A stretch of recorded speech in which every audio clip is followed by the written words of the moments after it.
Hello दोस्तों, मैं Angad sir e learning with Durgesh में आप सभी दोस्तों का स्वागत करता हूं। जैसा कि दोस्त मैंने नंबर सिस्टम में आप लोगों को समांतर श्रेणी तक पढ़ाया था, तो आज एक नया चैप्टर आपका शुरुआत कर रहा हूं, जो चैप्टर का नाम है एलसीएम और HCF.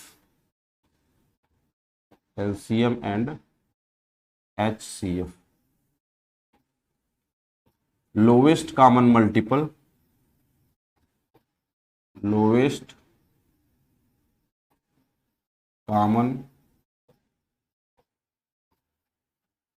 Multiple and highest common factor and highest common factor.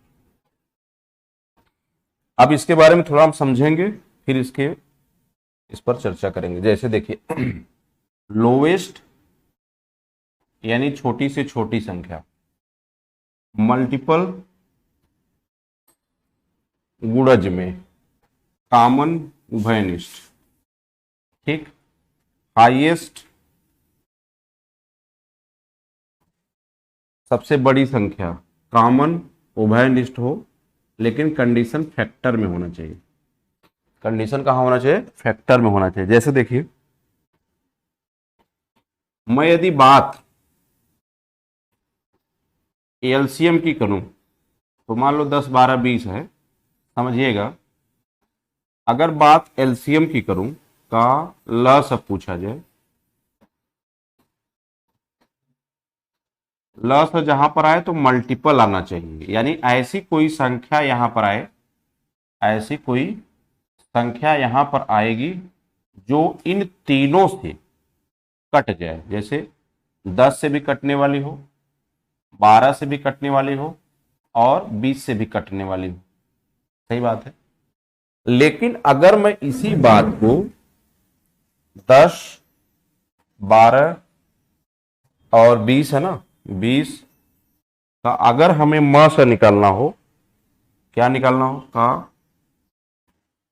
म से निकालना हो यदि, तो दो बातें याद रखना कि जो भी यहां आएगा फैक्टर में आएगा, ऐसा फैक्टर होना चाहिए, ऐसा फैक्टर होना चाहिए जो इसमें भी हो, इसमें भी हो और इसमें भी हो। देखो, दो बात हो गई। यहां फैक्टर आना चाहिए और यहां पर बच्चे क्या होना चाहिए? मल्टीपल आना चाहिए। थोड़ा सा मैं ऑप्शन लेके, एग्जाम्पल लेके आपको समझाने का प्रयास करता हूं कि देखिए क्या। अब लस, आप दो विधि पढ़े होंगे। एक आपने पढ़ा भाग विधि। कौन सी विधि? भाग विधि। एक आपने पढ़ा गुणनखंड विधि।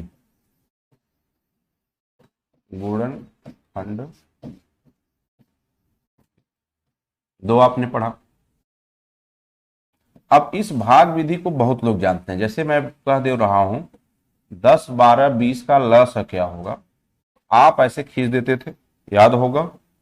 और पहले शुरुआत दो से काटने वाली करते थे। जैसे 2 पचे 10, 2 छक्का 12, 2 दहा में 20, फिर 2 से 5, 2 तिहाई 6, 2 पचे 10, 3 से काटेंगे तो 5 वैसे ही रह जाएगा, 1 हो जाएगा, और यहां भी 5 हो जाएगा। फिर जब आप 5 से काटेंगे तो 5 1 हो जाएगा, एक तो है ही, 5 इक्का 5। तो आप देखोगे कि ऐसा मैंने बताया, ऐसा गुणज होना चाहिए जो यहां पर आएगी। जैसे देखिए, 2 दूना 4, 3 12, 25 60, तो कितना आ गया? 60 आ गया।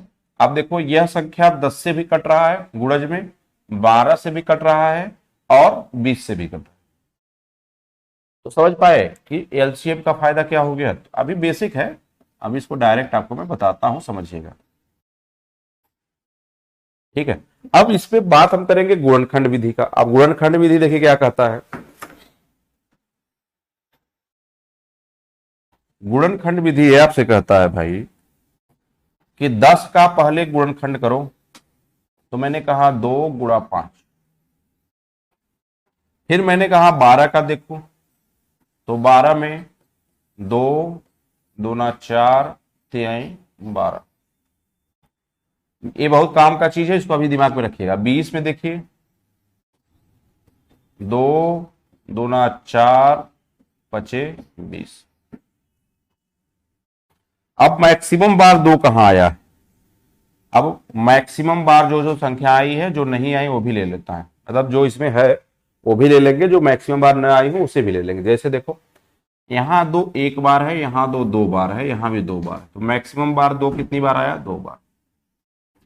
अब यहाँ एक बार 5 आया है, यहाँ एक बार 3 आया है, यहाँ एक बार 5 आया है, तो एक ही बार तो सब आया है। तो एक बार 3 आया है तो ले लो, और एक बार 5 आया है तो ले लो। तो बताओ 2 दूना 4 तिहाई 12 पचे 60। और यही गुणनखंड विधि से एक ट्रिक बनता है बच्चे। जो तीसरा नियम आपको मैं बताऊंगा, जिससे आप ट्रिक कह सकते हो, हालांकि ये ट्रिक नहीं है, कॉन्सेप्ट है, लेकिन एक कॉन्सेप्ट नाम इसको दीजिए, ट्रिक देने की जरूरत नहीं है।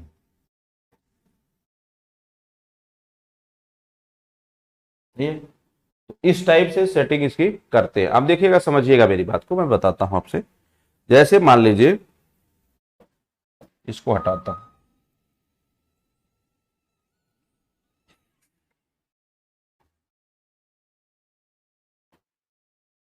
बोलो सर, आप तो आपको दे दीजिए। अब ये देखिएगा कि यहां पर रीजन क्या है, समझिए।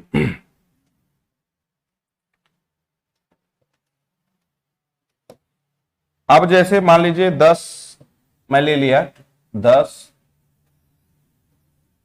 12 20 का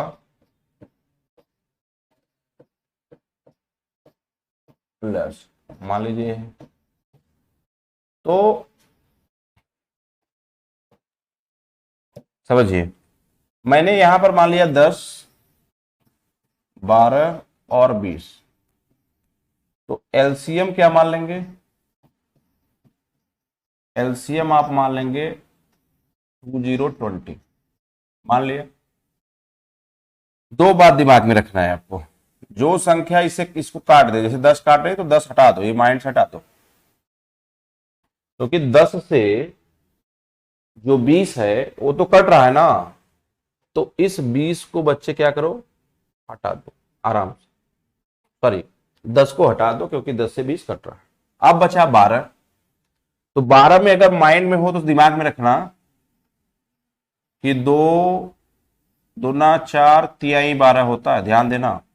लेकिन क्या 20 में कहीं 3 आएगा? 2 तो आएगा, 2 तो इससे ज्यादा बार आएगा, लेकिन 20 में 3 कभी नहीं आएगा, क्योंकि इसके 3 के मल्टीपल्स में नहीं है। तो जो नहीं है बच्चे ना, वहीं यही गुणा कर दो, यानी 20 तिहाई 60 एलसीएम। और लेते हैं, जैसे आप ले लीजिए 15 30 40। चलिए अभी छोटे छोटे से लेता हूं, कालस, ठीक है। अब आप बताइए, यहां से आप ले लिए 40, क्योंकि सबसे बड़ी संख्या लेते हैं तो फायदा हो जाता है, ठीक। अब 40 में आपको यह देखना है कि 3 बार 2 आ जाएगा और 1 बार 5 आ जाएगा। लेकिन अब जब आप 15 और 30 में देखेंगे, तो ये तो इसे कटने वाला है, तो यहां ले नहीं सकते, लेकिन अगर तुम्हारा मन कर रहा है कि देख लेते हैं तो देख लो एक बार। 3 5 आएगा, और 30 में लोगे तो 3 5 2 आ जाएगा, 3 5 2 आ जाएगा, यही तो आएगा। अब आप बताइए, 5 तो यहां से ले लिए हो तो 5 यहां भी चला गया, 5 यहां भी चला गया, 2 यहां इतनी बार ले लिए हो तो इस 2 की जरूरत नहीं, तो क्या बच गया? एक 3। तो आप यहां किससे मल्टीपल केवल कर देना चाहिए था? 30, यानी एलसीएम कितना हो जाएगा? 120 हो जाएगा, क्योंकि 15 अट्ठे 120, 30 चौका 120, 40 तिहाई 120 हो। बोलिए, सही बात है। अब समझिए,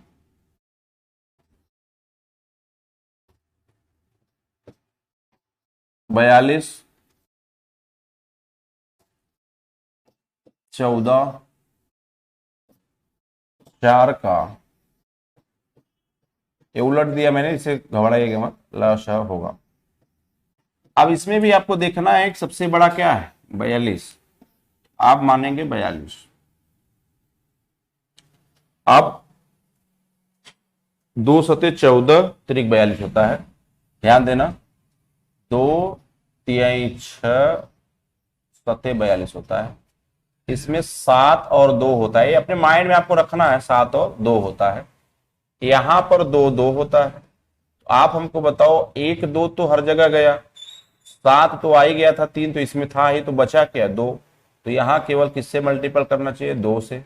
तो 42 दूना कितना हो गया 84। तो 42 दूना 14 छक और 4 21 में 4। तो उम्मीद करता हूं दोस्त आपको समझ में आया होगा। बड़ी संख्या लेंगे और ये माइंड में करेंगे कि जो संख्या आई है उसको दोहराना न पड़े। एक गुणनखंड विधि का फायदा है, तो गुणनखंड विधि से ही एक कॉन्सेप्ट बनता है। ठीक है, चलिए अब देखिए, आपने ऐसे ही महत्तम समापवर्तक भी पढ़ा। महत्तम समापवर्तक, हाईएस्ट कॉमन फैक्टर। अब बात हाईएस्ट कॉमन फैक्टर की है, तो हाईएस्ट कॉमन फैक्टर बनता कैसे है उस चीज को दिमाग में रखेंगे। देखिए,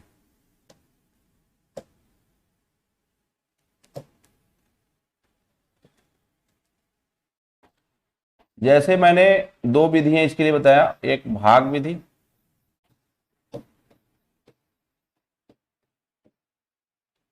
और एक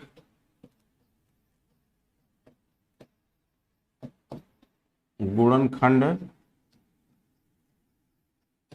विधि, और तीसरा आपको कॉन्सेप्ट मेथड जानना पड़ेगा। कॉन्सेप्ट मेथड, ठीक है, ये इससे निकल कर आता है, तो समझेंगे पहली बात। तो पहले भाग विधि को आप देखिए। जैसे मान लीजिए मैंने ले लिया 10 12 20 का मस,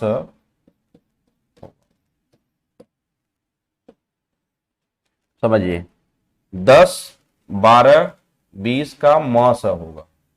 अब एक नया बात, अभी तक तो लस था, तो आपने देखा कि वह मल्टीपल होता है। अब आप देख रहे हैं कि मस है, तो मस क्या होगा।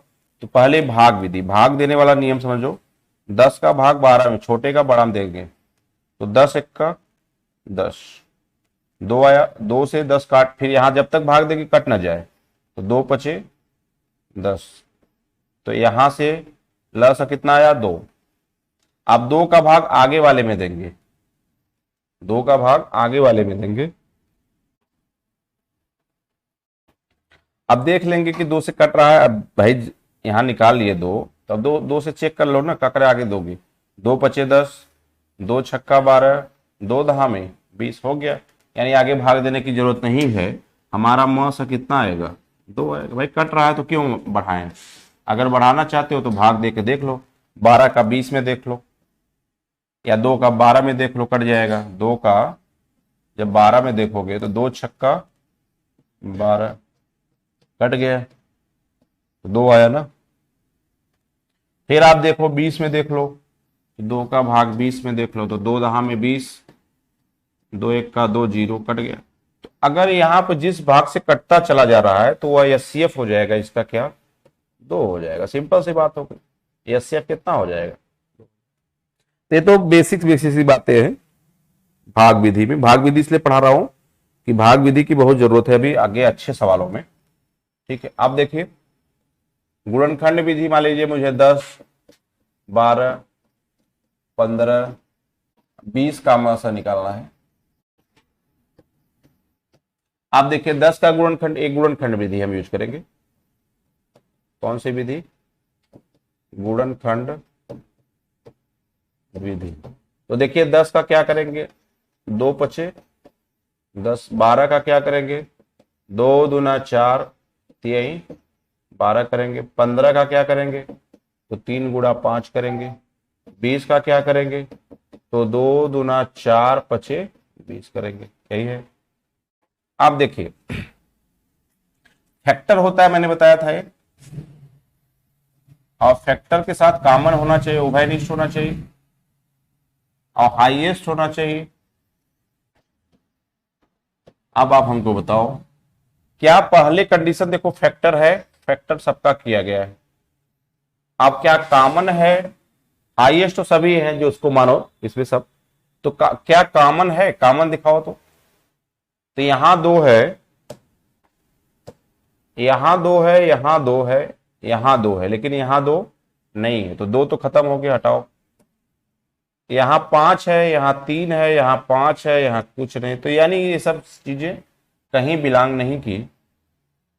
लेकिन एक चीज याद रखना, इसमें भी एक था, इसमें भी एक था, इसमें भी एक था और इसमें भी एक था, तो इसका म सा क्या हो जाएगा, क्योंकि एक से गुणा करने पे कोई दिक्कत नहीं आ रही है, तो क्या हो जाएगा, म सा एक हो जाएगा।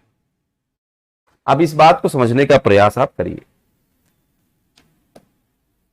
बातों को समझने का प्रयास करिए कि फैक्टर जो आप पढ़ते हैं ये कहां से आता है कि नहीं।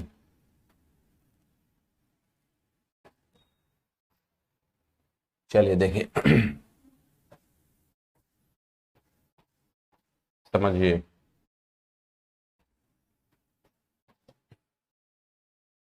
कि 10 है, 12 है, 15 है और क्या है, 20 है। तो कोई एक संख्या ले लो, पहले उसका डिफरेंस देखो, जो नजदीक छोटी संख्या हो। जैसे मैं यहां 10 और 12 का डिफरेंस देख रहा हूं, तो मेरे पास 2 आ रहा है। अब इस 2 से चेक करो, इस 2 से चेक करो कि क्या जो है इसका क्या क्या गुणनखंड होता है, तो 1 होता है और 2। 2 से कटने वाली संख्या 10 है, हो सकता है 15 है, 12 है, कट है। 2 से 15 कटेगा, नहीं कटेगा। जब नहीं कटेगा तो ऐसे इसका तो एससीएफ हो नहीं सकता। 20 तो कटेगा, तो एक चीज फॉलो नहीं की, यानी ये इसका एससीएफ नहीं हो सकता। क्लियर हुआ, बोलिए, क्लियर हुआ कि ये इसका एससीएफ नहीं हो सकता। इसके एससीएफ के लिए आपको एक बात जाननी पड़ेगी। देखिए,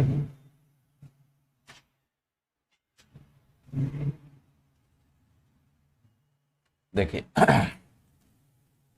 एससीएफ होने के लिए आपको सभी चीजें फॉलो करनी पड़ेगी। तो 2 तो फॉलो नहीं कर रहा है भाई, 2 आप देखिए, 2 आपका फॉलो ही नहीं कर रहा है।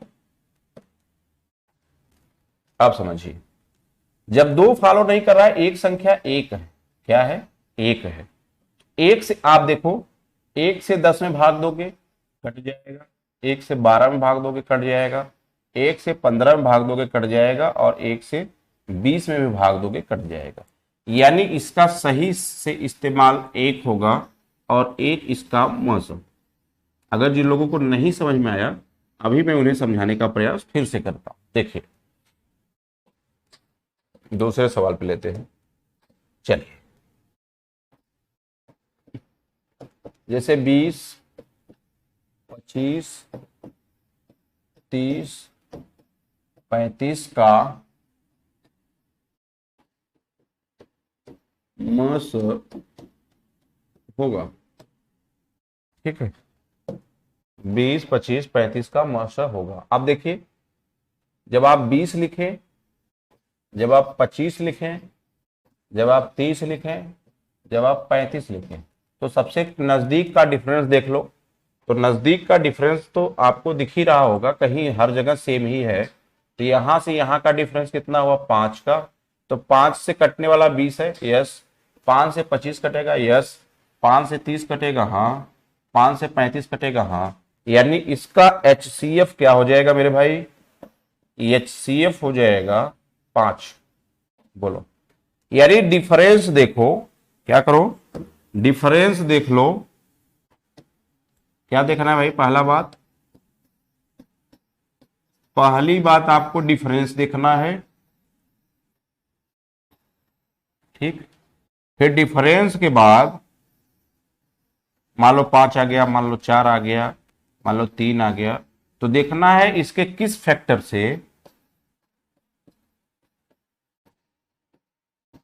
किस फैक्टर से सभी संख्याएं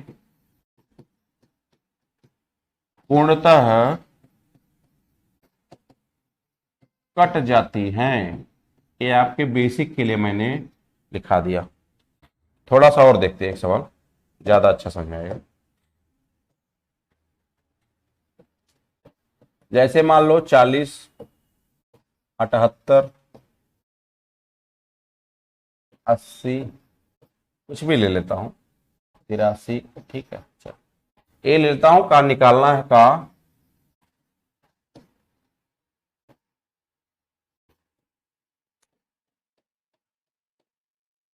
म से होगा, ठीक है। आप देखिए सबसे नजदीक डिफरेंस देखो कहां है, 78 से 80 के बीच में सबसे नजदीक डिफरेंस है भाई। 40 से 78 के बीच में डिफरेंस लंबा है, 83 में 3 का डिफरेंस है, तो ये इसमें 2 ही का डिफरेंस है, 2 का देख लेते हैं।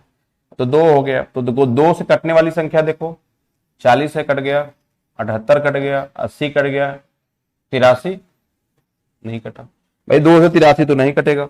तो मैंने क्या बताया, जब न कटे तो उसके फैक्टर को देखो। तो फैक्टर क्या होगा, 1 गुणा 2, तो भाई 2 था ही, 2 से तो काम होगा नहीं। तो आप बताओ एचसीएफ कितना हो गया,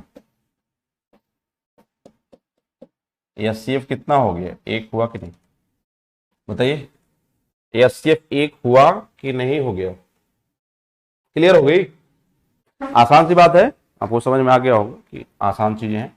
तो आपको डिफरेंस देखना है बच्चे, और डिफरेंस देखने के बाद यह बात दिमाग में रखना है कि इस संख्या से यह कैसे कटेगी, ठीक है। तो भाग विधि और गुणनखंड विधि, फैक्टर मेथड, फैक्टर्स जो हमने निकाला, तो उससे अच्छा तो ए वाला है। तो इस चीज को आप परीक्षाओं में यूज करेंगे तो ज्यादा से ज्यादा क्वेश्चन सही होने की पूरी संभावना होती है। एक बात याद रखना बच्चे, बहुत से प्रश्न इसमें डिविजिबिलिटी नियम को फॉलो करेंगे। बहुत से क्या, मैक्सिमम क्वेश्चन जो है डिविजिबिलिटी नियम को फॉलो करता है। मैं पूरा नहीं कहूंगा, लेकिन मैक्सिमम क्वेश्चन, कौन सा क्वेश्चन, मैक्सिमम क्वेश्चन डिविजिबिलिटी नियम पर फॉलो होता है। तो उस पे जो आपको डिविजिबिलिटी नियम का क्वेश्चन बनेगा वो कैसा बनता है उसकी भी चर्चा मैं बाद में करूंगा। अभी हम समझते हैं बेसिक अब कुछ कॉन्सेप्ट। अभी तो हम इन एलसीएम एंड एचसीएफ में पहले इसकी परिभाषा, इस चैप्टर के नाम को हमने भी समझा, चैप्टर के नाम को समझा है। आप चैप्टर के कुछ काम को भी समझेंगे जो इस पे यूज कंडीशन होगी, और उसके बाद मैं आपको डिविजिबिलिटी नियम का जरूरत इस पे समझाऊंगा कि जरूरत भी आएंगे। तो इसमें सवाल जो मैं कल लेने वाला हूं, कल से उस सवाल को आप देखेंगे तो बहुत अच्छा समझ में आएगा। आज की क्लास मेरी केवल बेसिक होगी, पूरा आपको एक चीज एक जगह मिल जाएगी, आपको तैयार हो जाएगा सभी चीजें, देखिएगा, समझिए। अब एलसीएम इससे पे दूसरी बात समझेंगे कि अंश और हर की बात जब यह कहता है, अंश माने ऊपर वाली संख्या और हर माने नीचे वाली, न्यूमरेटर और डिनोमिनेटर कहते हैं इसको। यह देखिए x बाई वाई के रूप में, ठीक है।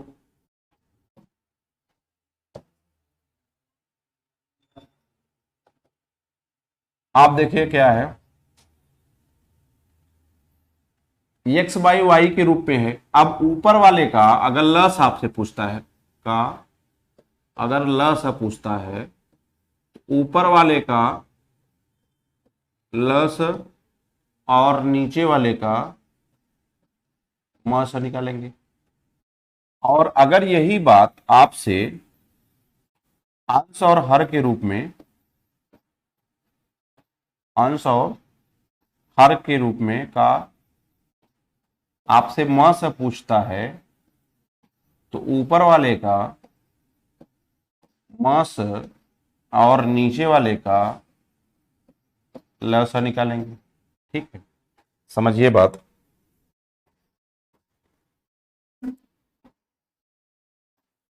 देखिए जैसे मैं अगर कह दूं 1/2,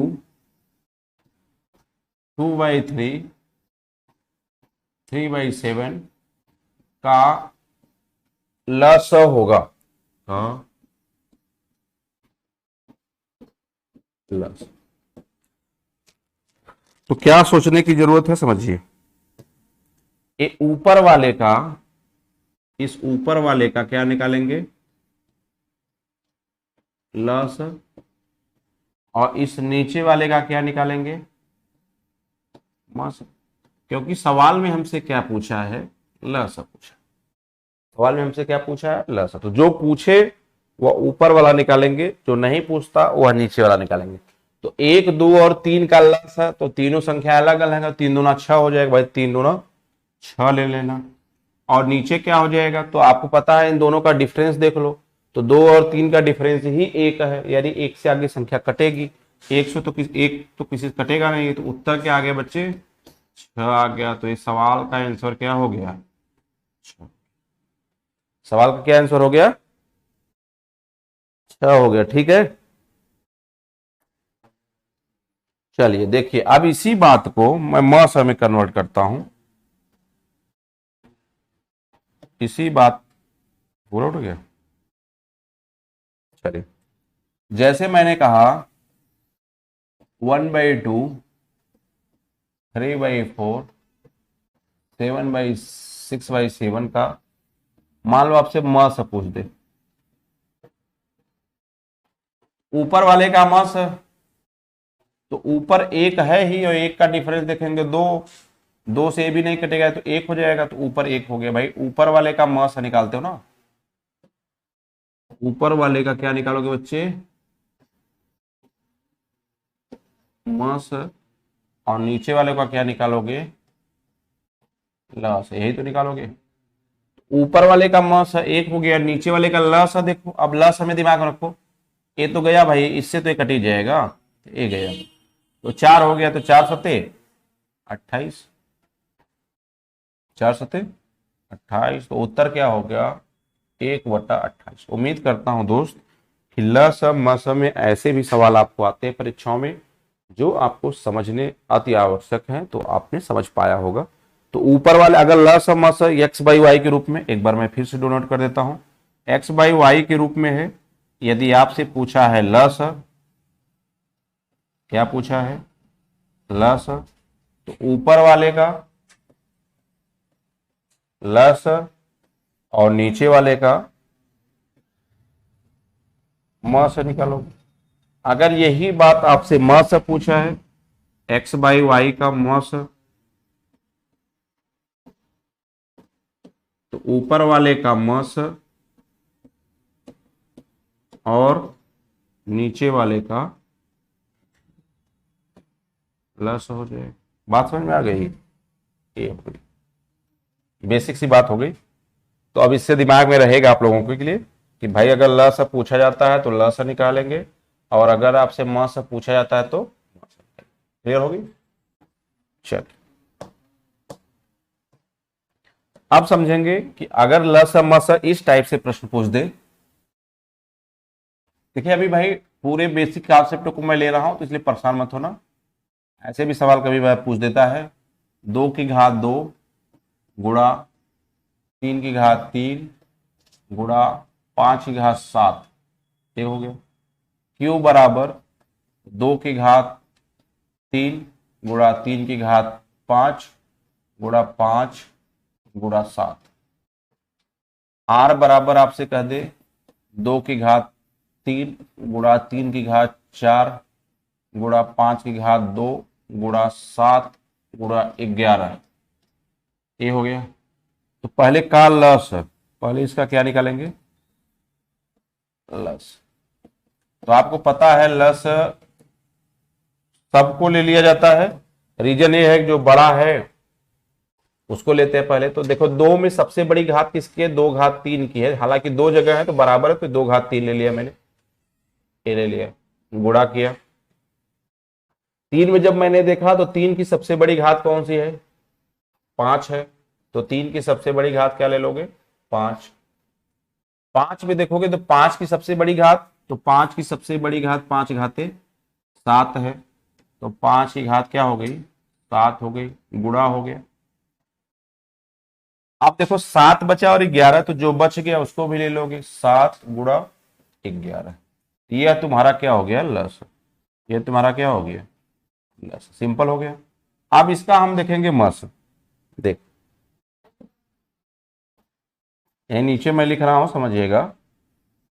मस और ये देखिए, आप समझिए दो में, सब में मिलने वाली संख्या, और सबसे छोटी घात तो दो घाते दो की है, इसकी है दो घाते, फैक्टर होता है तो दो की घात दो हो जाएगी, गुणे मिलने वाली तीन में सभी मिल रहा है, ठीक है, तीन की सबसे छोटी घात क्या है, तीन घाते तीन है, गुणे पांच सभी जगह मिल रहा है, हाँ पांच भी देखो सभी जगह मिल रहा है, यहां भी यहां भी यहां भी, तो सबसे छोटी घात पांच, सात, सात यहां है ही नहीं, 11 है ही नहीं, तो मस हो गया ये वाला और लस हो गया इसके ऊपर।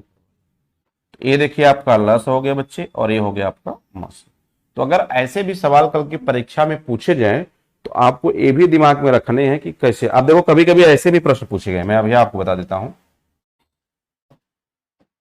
कभी कभी आपसे ऐसे भी प्रश्न पूछे गए, ए पावर 7 गुणे बी पावर 8 गुणे सी, क्यू बराबर ए पावर 3 गुणे बी पावर 7 गुणे सी पावर 2 गुणे डी। चलो दो ही भी लेता हूँ, आर भी लेता हूँ, दो ही ले लेता हूँ, कोई मतलब, अच्छा ले लेता हूँ, चलो ए की घात 4 गुणे बी की घात 2 गुणे सी गुणा डी गुणा ई गुणा एफ की घात 2। अब इसमें आपसे पूछे में लस होगा, इन तीनों संख्याओं का लस क्या होगा। अब आप हमको बताओ, तो लस में क्या करोगे, छोड़ दोगे क्योंकि यहाँ ए आया है, सबसे बड़ी ए पे देखो क्या है सबसे बड़ी घात, तो ए की घात 7 ले लो। बी में देखो सबसे बड़ी घात, तो बी की घात 8, इसमें तो सब लेना है, गुणे सी में देखो सबसे बड़ी घात, सी घाते 2, तो सी घाते 2, जो बचा वो भी लेना है, तो डी ई और एफ का स्क्वायर ले लोगे, भाई ये तो ले लोगे, ठीक है। अब ये तो लस है, क्या है, लघुत्तम समापवर्त्य, ठीक है। अगर आपसे यहां म से पूछ दे, यहां से आपसे क्या पूछ दे, म से पूछ दे, तो म से देखो सबसे मिलता हुआ सबसे छोटा, तो सबसे छोटा ए की घात 3 है, ए की घात 3 ले लो, गुणे बी की घात में आओगे तो बी की घात यहां पर क्या है, 2 है, तो बी की घात 2 है। सी में आओगे तो सी ही है, डी यहां पर है ही नहीं तो मिलेगा ही नहीं, ए तो दोनों अकेले अकेले हैं, तो क्या हो गया, यह वाला मास हो गया ए क्यूब बी स्क्वायर, ए क्यूब ए क्यूब बी स्क्वायर और गुणा सी, ये हो गया आपका मास आंसर। और यह वाला भी हो गया इसका आंसर। तो ए घाते 7 गुणे बी घाते 8 गुणे सी घाते 2 गुणे डी गुणे ई गुणे एफ, ये देखिए हो गया ना।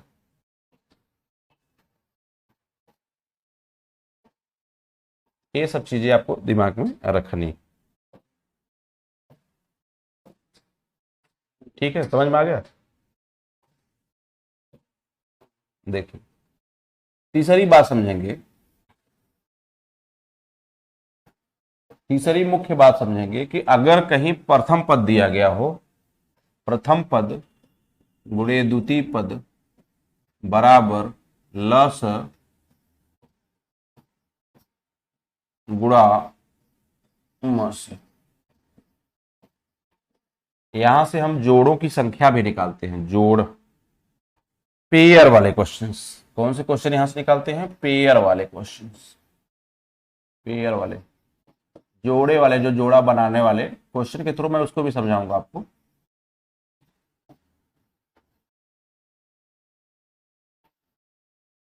ठीक है, अब पेयर वाले की बात आएगी तो अभी मैं समझा रहा हूं कि सहभाज्य संख्या देखना पड़ता है, किसकी संख्या देखना पड़ता है, अभी समझेंगे, पहले यहां पर समझते हैं।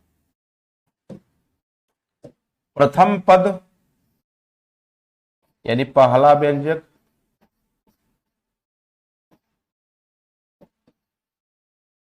गुणे ये वाला दूसरा व्यंजक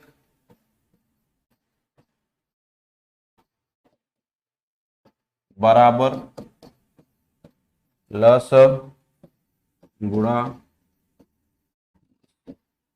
अब इस बात को देखिए, पहले व्यंजक गुणे दूसरे व्यंजक को दो संख्याओं का गुणनफल भी लिखा जाता है। क्या लिखा जाता है भाई? दो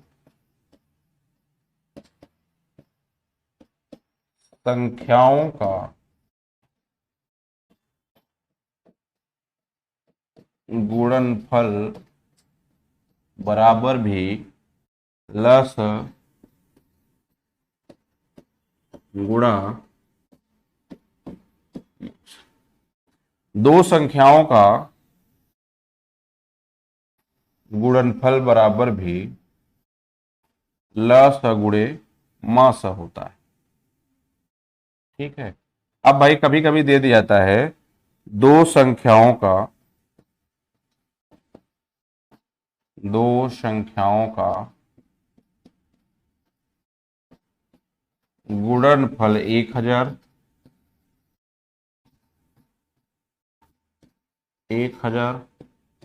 तथा इनका लस 50 हो। इनका लस क्या हो? 50 हो तो मस ज्ञात कीजिए। तो दो संख्याओं का गुणनफल 1000 और इनका लस क्या है? 50। तो गुणे क्या हो जाएगा? मस तो 0 से 0 कट जाएगा और 5 भी सामने, तो मस क्या हो जाएगा? 20 हो जाएगा। कैसे पता चला मस 20 हो जाएगा? क्योंकि हमने इस फार्मूले को पढ़ रखा है, प्रथम व्यंजक गुणे द्वितीय व्यंजक बराबर ल स गुणे मस। क्लियर हो गई बात?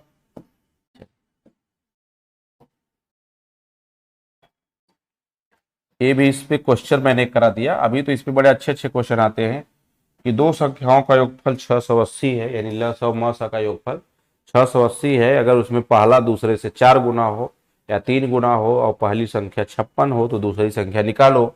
तो वहां पर भी इन चीजों की जरूरत पड़ेगी। ये केवल डेमो है आज के बेसिक कॉन्सेप्ट की तरफ, इसीलिए इसको मैं आपको बता रहा हूं कि इस चीज को जानते रहोगे तो जब मैं प्रश्न कराऊंगा तो वहां पर ये चीजें बड़े फायदेमंद हो जाएंगी। ठीक है। अब देखो इस बात को, अभी एक चीज और बता रहा हूं मैं, इस बात पे जो पेयर वाले क्वेश्चन बनते हैं, यहां सहभाज्य एक संख्या होती है, उसी चीज को हमको आपको बताना है। देखिए देखिए, पहले जान लीजिए सहभाज्य क्या होती है। सहभाज्य संख्या,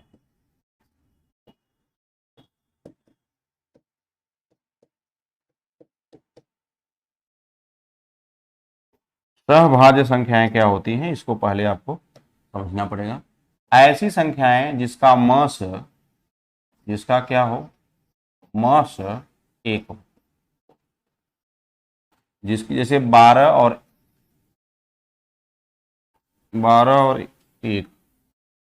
1 लेता हूं, इसका मस क्या होगा? 1 ही होगा ना भाई। 11 लोग, सही बात है, लेकिन इनका डिफरेंस में 1 और 11 आएगा। 11 तो होगा नहीं, तो क्या मारेंगे? 1। तो जिनका मस 1 होगा वही चीज हम लोग किस में लेंगे? कंडीशन में लेते हैं। किस में लेते हैं? कंडीशन में। देखिए समझिए, अब जिसका मस 1 हो वह सहभाज्य संख्या कहलाती है। अब जैसे आप मुझको मान लो कोई संख्या है, मान लो उसको 13a इंटू 13b मैंने मान लिया, ध्यान समझिएगा, और मान लो उसका लस 169 गुणा मस 8, एक मानक मैंने लिया। तो जब मैं यहां से a इंटू बी निकल, ये बच्चा मानक है, इसको अन्यथा में मत लेना, जैसे कट गया मान लो 1 बार आ गया, तो ए बी बराबर हो गया 8। अब कितने कैटेगरी में ए और बी? 8 बनेगा। तो कितने पेयर बनेंगे उस बात को मैं समझा रहा हूं। तो देखिए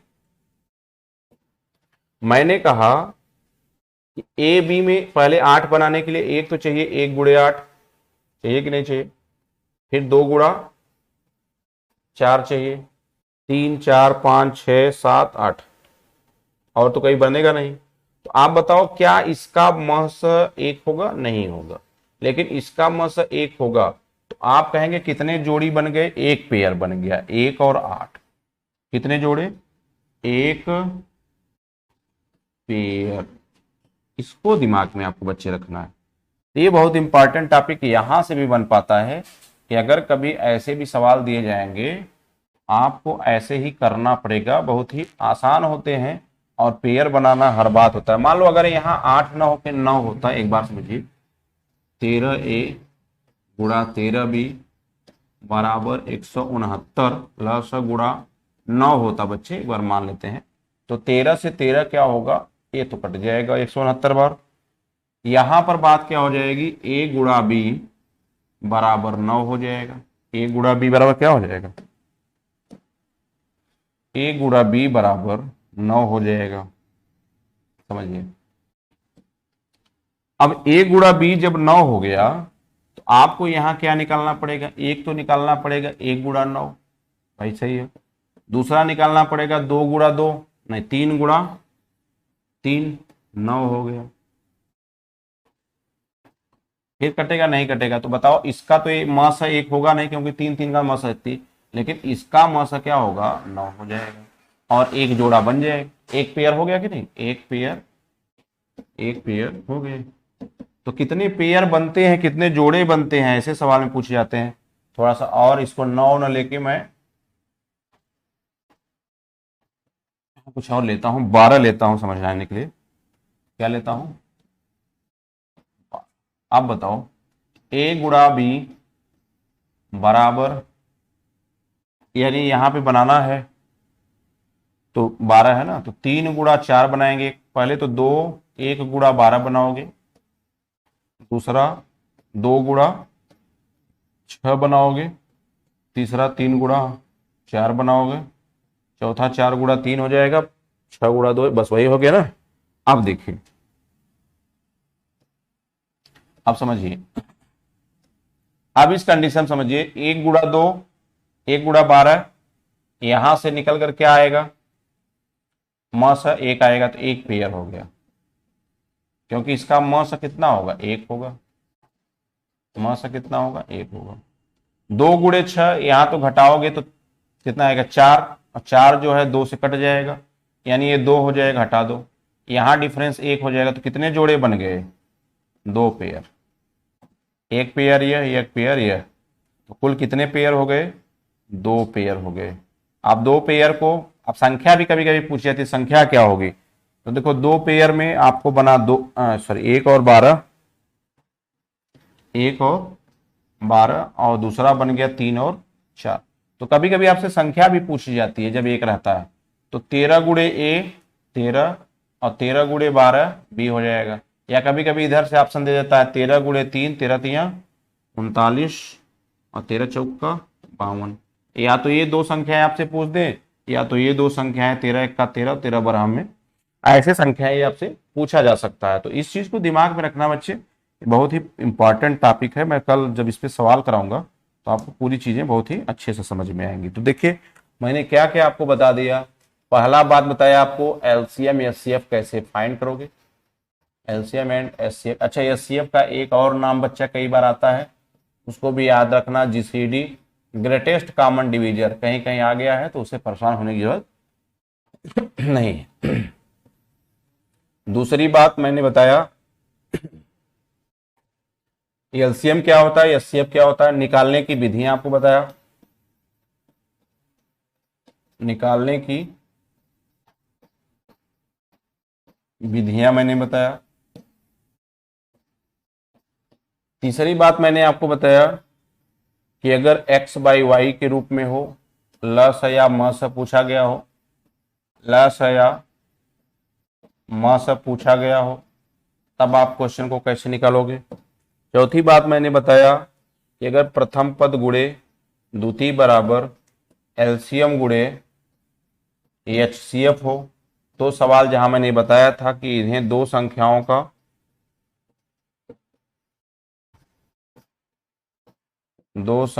का गुणनफल भी कहते हैं।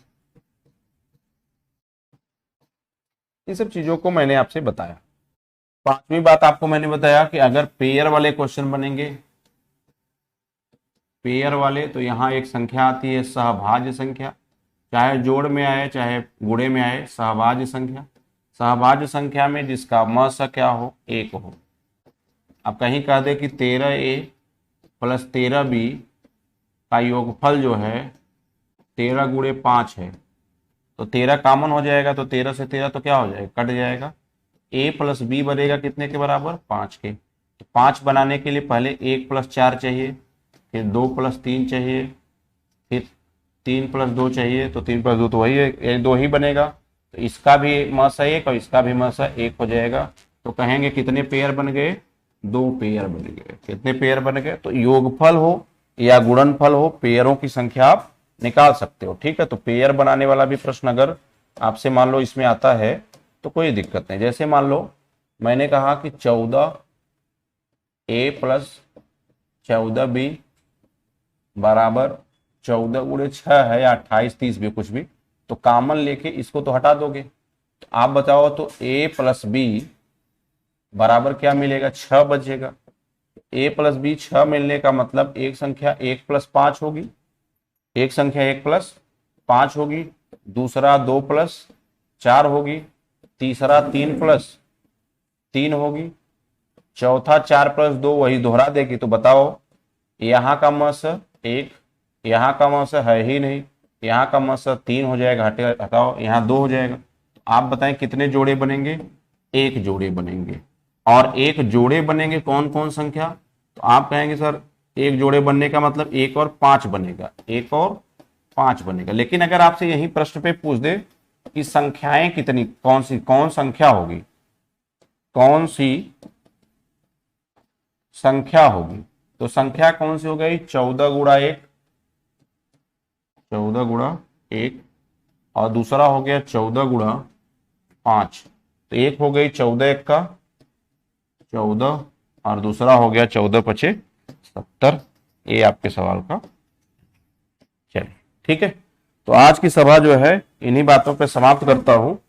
कल वाली क्लास में जो होगा इस पे बेस्ड जितने भी क्वेश्चन होंगे मैं आपको कराने का प्रयास करूंगा। तो आज की जो चीजें हैं इसको जरूर रिवाइज करिएगा, क्योंकि ये बहुत कल कारगर होंगी। तो धन्यवाद, take care, bye bye, good night.